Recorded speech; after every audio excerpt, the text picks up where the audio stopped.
We're going to continue talking about equations of lines today, but I'm going to show you another formula you can use to write the equation of a line.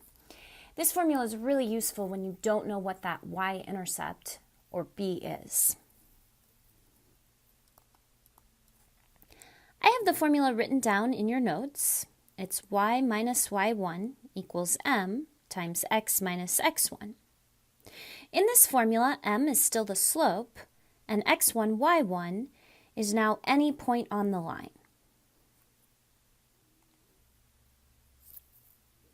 I'll show you how this works through an example. In example 1, we want to find the equation of a line with a slope of 2/3, so m is 2/3. That passes through the point -3, 1. That's the x1, y1. So using my point slope formula, I'm going to replace the m with 2/3. And then I'll replace the x1 with the -3. And the y1 with 1. Notice we don't plug anything in for the x and the y. That's going to be in our final answer. Now I'm going to get rid of parentheses. X minus a -3 becomes x plus 3. Then I'll distribute the 2/3. So we get a 2/3 times x. And 2/3 times 3 is the same as 6/3, or just 2. Finally, to finish, I'm going to solve for y by adding 1 to both sides. And that gives me my final answer of y equals 2/3 x plus 3. So the great thing about this point slope formula is you can always use it to write the equation of a line. But sometimes you might actually have to compute that slope first. So find the equation of a line that passes through the points 2, 5 and -1, 4. Those points are my x1, y1 and my x2, y2. In the last lesson, we learned that slope is change in y divided by change in x. And so plugging those numbers in, my change in y is 4 minus 5. And my change in x is -1 minus 2. That's -1 over -3, or positive 1/3. Now I'm going to plug that information into the formula. The slope will go in for my m. And I can actually choose either point to be my x1, y1. I think I'll just use that first one. That's going to be my x1, y1. So plugging that information into the formula, I get y minus 5 equals 1/3 x minus 2. So to write the equation of a line, you always need to know the slope, and you need to know one point. Finally, I'm going to take this equation, I'm going to solve it for y. I'll do that by distributing the 1/3 first. So 1/3 times x is 1/3 x, and 1/3 times 2, or 1/3 times 2 over 1, is 2/3. To finish, I'm going to add 5 to both sides, which is the same as 5 over 1. I need a common denominator to do the addition. So I've got a -2/3 plus 15/3. That is 13/3. And so my final answer is y equals 1/3 x plus 13/3. Now I'm going to give you a few more definitions before we continue with examples. Parallel lines are lines that never intersect or never cross. And so that means they are slanted in the exact same direction, or the lines have the same slope. Parallel lines always have the same slope. Whereas perpendicular lines cross at a right angle or a 90-degree angle, and it turns out the slopes of perpendicular lines are also related. The slopes of perpendicular lines are what we call negative reciprocals. For example, if the slope of the first line is 2/3, the slope of a line perpendicular to it would be, well, we make the slope negative, we change the sign, and we flip it, -3/2. So if we want to determine if lines are parallel, perpendicular, or neither, we really just have to compare the slopes. In example 3a, I'm going to find the slope of each of the lines given, and then I'll be able to answer the question. To find the slope of that first line, 2x plus y equals 5, I have to put this into slope-intercept form. This is what we learned in the last lesson. I have to solve for y. To do that, I'll subtract the 2x from both sides. And that gives me y equals negative 2x plus 5. So the slope of that first line is negative 2. The second line given is already in slope-intercept form, and I can see that the slope of the second line is also negative 2. Because these lines have the exact same slope, that tells me that these two lines are parallel. We can do the exact same analysis in part B. To find the slope, I have to take each equation and solve it for y. For the first equation, that means we have to subtract the 3x. And then I have to divide everything by negative 2.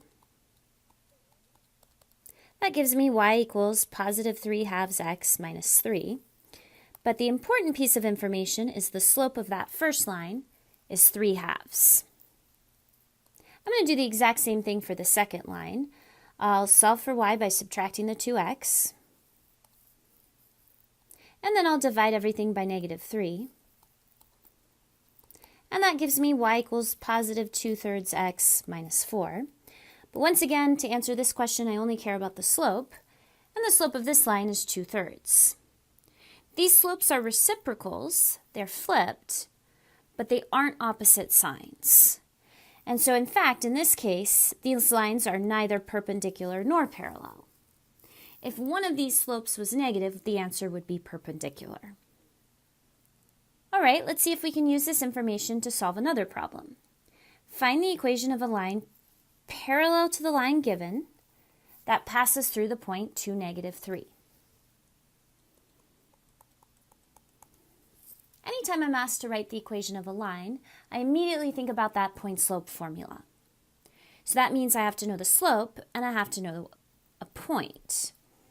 They already gave me a point, I can see that, and I'm going to get the slope from the fact that the line I want is parallel to the line given. So I'm going to start by trying to find the slope of the line that was given to me. I can do that by putting this in slope-intercept form, by solving for y. So I would subtract the 2x and then divide by 3. And that gives me y equals negative 2/3 x. So the slope is negative 2/3. Now, parallel lines have the same slope, so this is the slope I'll be using in my formula. And the point I'm going to be using is the point that was given to me in the problem. So plugging into my formula, y minus negative 3, that's the y1, equals our slope, times x minus 2. I'll get rid of parentheses, that becomes a y plus 3. If I distribute the negative 2/3, I get a negative 2/3 x, and then a negative times a negative is a plus, and 2/3 times 2 over 1 is 4/3, so plus 4/3. To finish, I have to subtract 3. I need a common denominator to do that. I'll use 3. And 4/3 minus 9/3 is negative 5/3. So my final answer would be y equals negative 2/3 x minus 5/3. Example number 5 is similar. We want to find the equation of a line that's perpendicular to the line given and passes through the point 3, 1. So we definitely know the x1, y1. That's our point 3, 1. To find the slope, we're going to use the fact that the line we're interested in is perpendicular to the line given. The line given has a slope of 1/3. It's already in slope-intercept form. Perpendicular lines have slopes that are negative reciprocals, which means we change the sign of the answer and we flip it. Negative 3 over 1, that's the same thing as negative 3. And so that's the slope that I'll be using in my formula. So plugging things in, I get y minus 1 equals negative 3 times x minus 3. Again, I plugged in that point that was given, and I plugged in my perpendicular slope. So now I'll get rid of parentheses. That becomes, the right-hand side becomes a negative 3x plus 9. And then to finish, I have to add 1 to both sides. So y is negative 3x plus 10. So once again, the point-slope formula is really great because it works to find the equation of a line, whether you're given 2 points, whether you have information about parallel or perpendicular. The idea is the same. You always have to find the slope first, and then you can plug the information in. Now there's really only one case where I don't use that point-slope formula, and that's my special cases, the vertical and horizontal lines. We talked briefly about these lines in the past, but basically a vertical line is parallel to the y-axis and always has an equation that is x equals some number, whereas a horizontal line would be parallel to the x-axis and the equation is always y equals a number. And so if you remember that fact, these are equations where you don't have to use a formula. If you want to find the equation of a vertical line that passes through the point negative 2, 4, because it's a vertical line, it's x equals something, and the something is going to be that x value that was given to you. And so my answer is just x equal negative 2. Whereas if you want to find the equation of a horizontal line, your equation is y equals, and it will be whatever the y value is that you were given. In this case, y equals negative 1. Vertical and horizontal lines are perpendicular to each other. And so we could also do problems that give us information about parallel or perpendicular lines. If we want to come up with an equation that's parallel to y equals 3, we're talking about another horizontal line. This is easiest to explain visually. In green is the line y equals 3. And if I plot the point negative 1, 6, and I draw a line that's parallel to the line in green, I get another horizontal line. And so my equation is going to be y equals, and it'll be y equals that y value 6. Y equals 6. Now if you want to draw a line that's perpendicular to that line in green, that line y equals 3, we are then talking about a vertical line. Vertical lines have equations that are x equal a number, and it's going to be x equal the x value, which is negative 1. That's it for this lesson. Please let me know if you have any questions at all. And I can't stress enough that this point-slope formula is really important. It's something that comes up in a lot of other math classes. This is a formula that you do want to memorize. And so I would put some energy into starting to memorize this formula now. I think it is probably the most important formula that's going to pop up on your upcoming exam.